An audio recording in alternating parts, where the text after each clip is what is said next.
Welcome to the final installment of Giants Top 100 Players. I'm Bob Papa, joined by Bob Glauber, longtime writer and one of the voters in the Top 100 for the New York Giants. Bob, we've reached the final 10, and what a fun exercise this has been getting to this point. So fantastic to think about so many great players, think about so many great eras, and that's the real challenge, is that, how do you determine which player is the best given an era, and you have to kind of juggle a lot of things. So a really good thinking process, and I think it came out pretty well. Well, we got two guys here that are inside that top 10, and we'll start with the captain, Hall of Famer Harry Carson. Harry, when you got the news that you had made it to this point of the process, what were some of the thoughts that went through your mind? For me, it was, just being mentioned in the top 10. I mean, it was like I was blown away, because I never really considered myself to be that kind of player to warrant being, in the top 10. Maybe top 100, yeah, maybe, but top 10, that was special. Eli, how about for you? I mean, because, you've played the most recently of everybody. What were your thoughts when you heard about this? Yeah, just a great honor just to be in that list of the great names for this storied franchise. To be in that list is a great honor, and it was just thrilled. Also, a little like Harry, a little shocked that I think I can name 10 players that are better than me, maybe more deserving of this than me as well. 1973. Giants are playing in Yankee Stadium. New York City cancels the lease because they find out that the Giants are moving to Jersey. Giant Stadium opens in '76. They finally have their home. When you think about Giant Stadium and you think about that sound and coming out of that tunnel. Giant Stadium for me was a special place to play, especially in December when it was really, really cold. We would stand in the tunnel getting ready to run out with no T-shirts on or no thermals on, and we would kind of bow up like, this is our place and this is what we play for. Rolls of toilet paper, pieces of cutout program, 37 seconds to go, and the Giants will be checking their reservation for Pasadena. And there it comes. The Gatorade bath. Originated by Harry Carson. Where did it come from? Well, it really wasn't my idea. I always give credit to Jim Burt, because Parcells had been riding him all week and we were about to play the Washington Redskins. And so as time was winding down, we were so jubilant with the fact that we were beating them at home. We came up behind him with the bucket and we drenched him. Once I got him, that sort of set things in motion, because Bill was very superstitious. If you do something one week and if it works, you have to keep doing it. So as we were winning, I had to keep drenching him with Gatorade. We had fun doing it with him, and it just really became a symbol of the '86 season.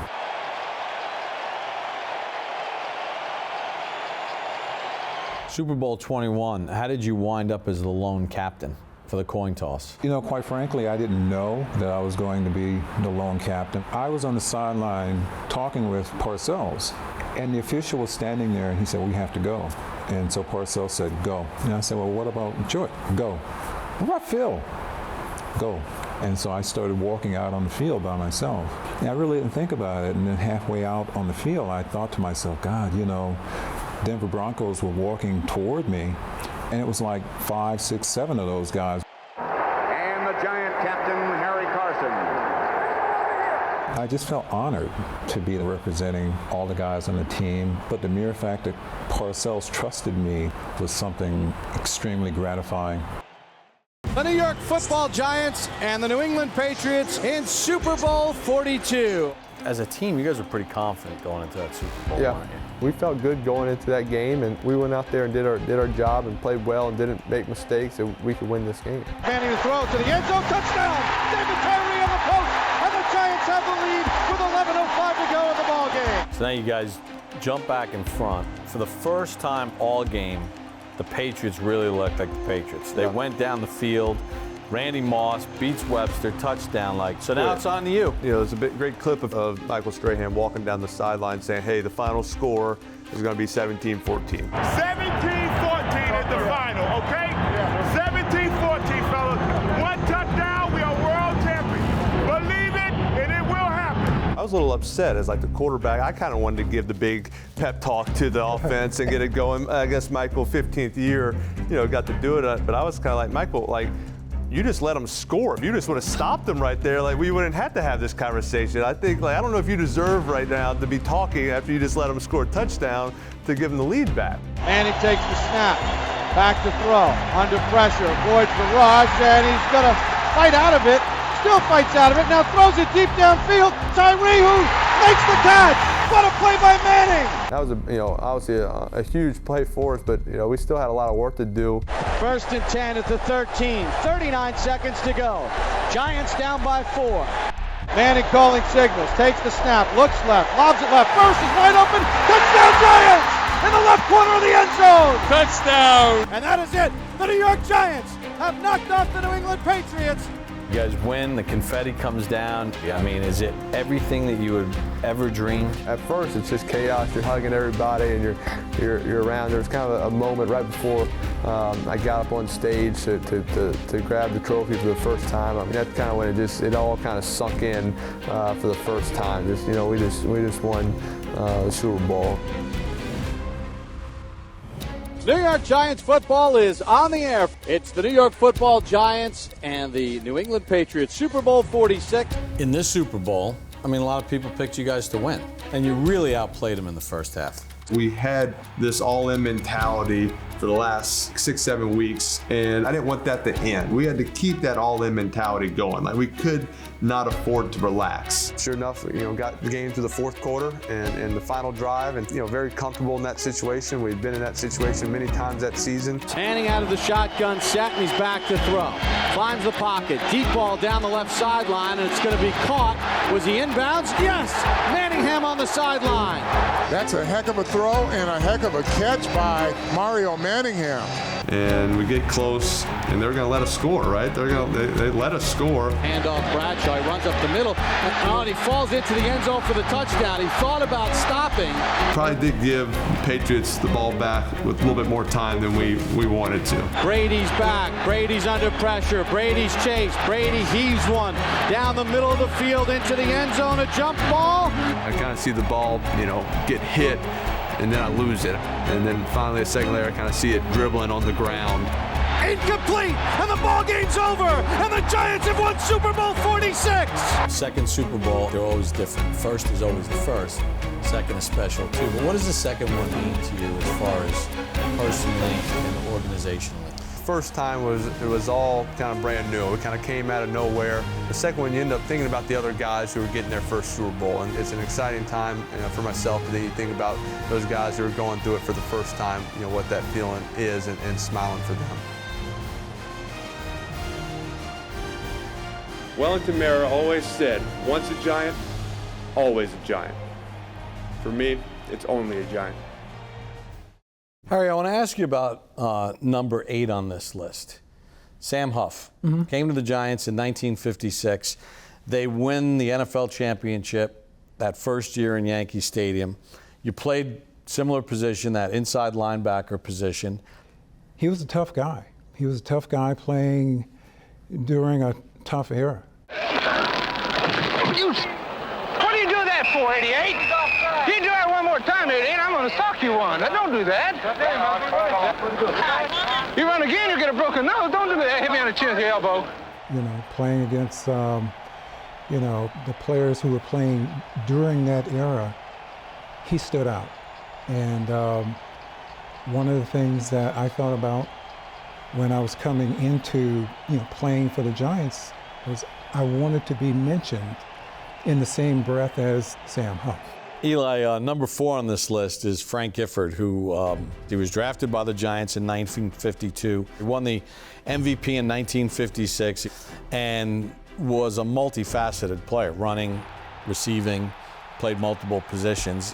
What are your thoughts when you think about Frank Gifford? I think just like you said, just the amount that he was able to do. He ran, he caught, he threw touchdowns. I mean, he was kind of that position that it doesn't really exist anymore in football. Like the running back, like you don't see running backs throwing it, catching. He was, just a playmaker. And you think about the NFL now, everything is geared toward offense. All the rules, more offense, more. And Frank Gifford continues to hold the record for most touchdowns by a New York Giant.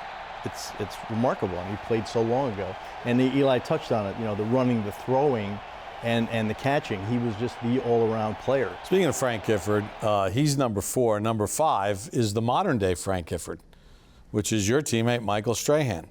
He has gone from being not only a Hall of Fame football player, but to someone who excelled on TV doing football, who has now excelled like Frank Gifford did, crossing over to become a true star across America. This is a guy who brought it every single day, every single practice. He was going full speed, in the weight room, working extremely hard, always there, always a great attitude, and always encouraging me. Just appreciate him so much for always having my back and kind of setting the example for how you have to work, how you have to prepare, how you have to play for the New York Giants and in the NFL.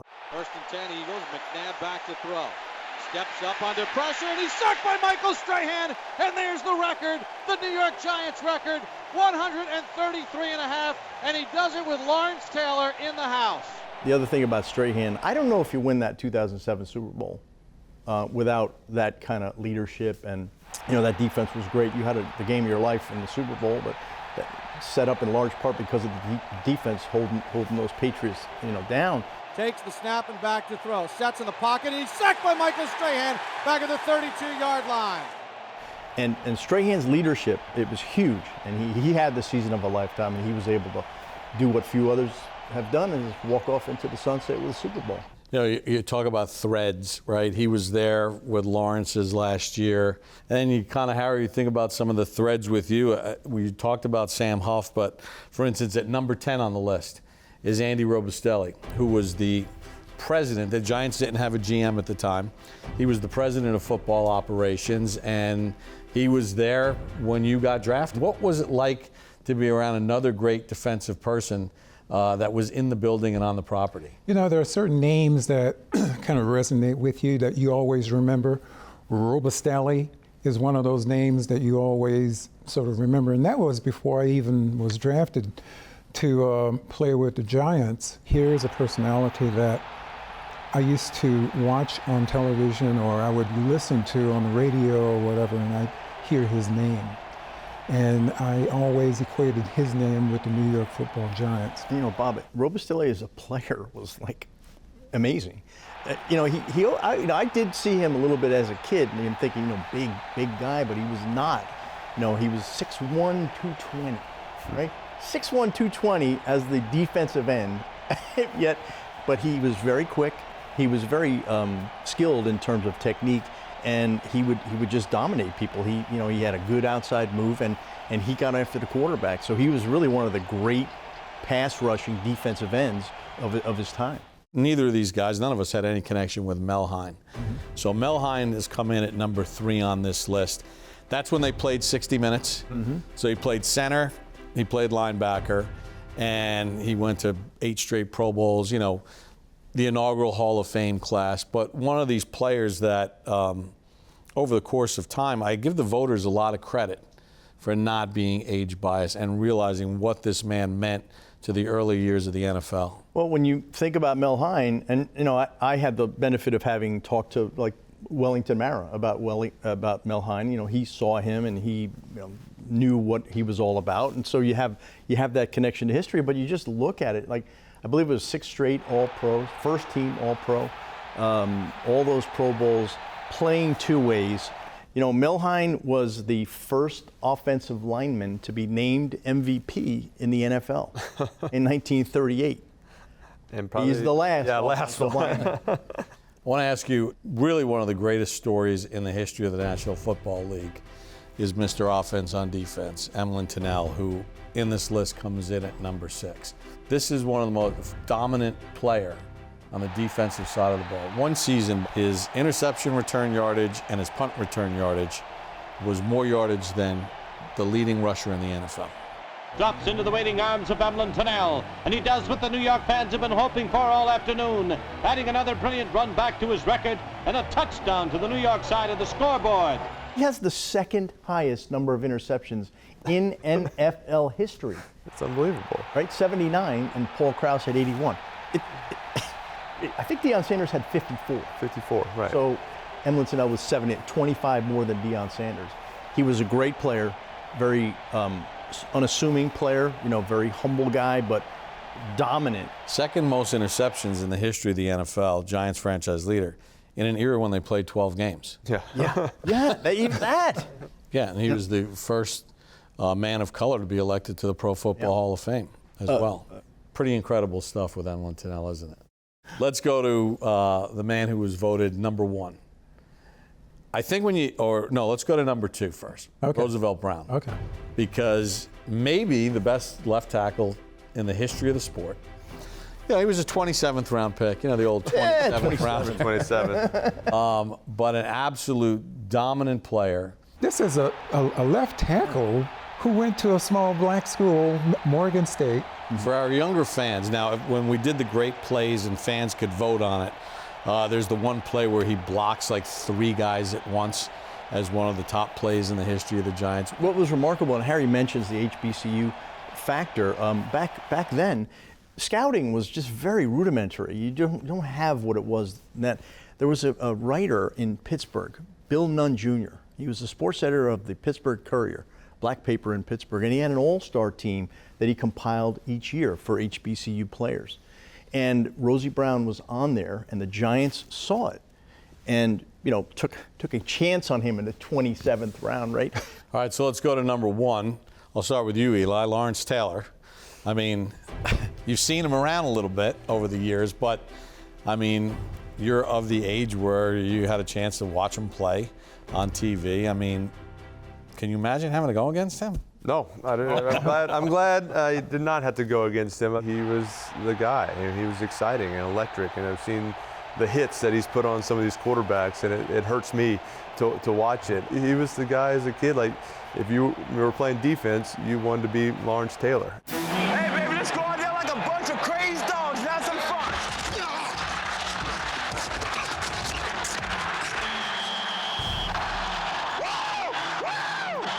He was special, he was unique, he had speed. Son, I gotta do better than this. He was a badass. He was a badass, and the things that he did, you can't draw those things up. It all came from playing the game. And people look at Lawrence. Lawrence was one of the smartest players I've ever been around. I mean, his intellect, football intellect, was off the charts. To be able to do the things that he did on the field, he showed up every game, he showed up ready to play. I don't think I've ever seen a more relentless player, too, than Lawrence. There was a game in New Orleans where he separated his shoulder and was fitted with a harness, continued to play, brought the quarterback down from behind on a huge play. It was just, you don't see things like that in today's game, but he was just a warrior, and his will was, I think, second to none. In the end zone for pass. He's looking for King, intercepted. He's going to go down the right side. Lawrence down to the 20, 30, down to the 40. He might go all the way. And so when I hear people say that he's the GOAT, he would have been at the top of every team's list if they're going through the same thing that the Giants are going through now with the 100th anniversary. It's a piece of cake. We want to thank you guys so much for sharing some of these stories with us as we celebrate the top 100 players. Eli, thank you. Harry, thank you so much. Thank you.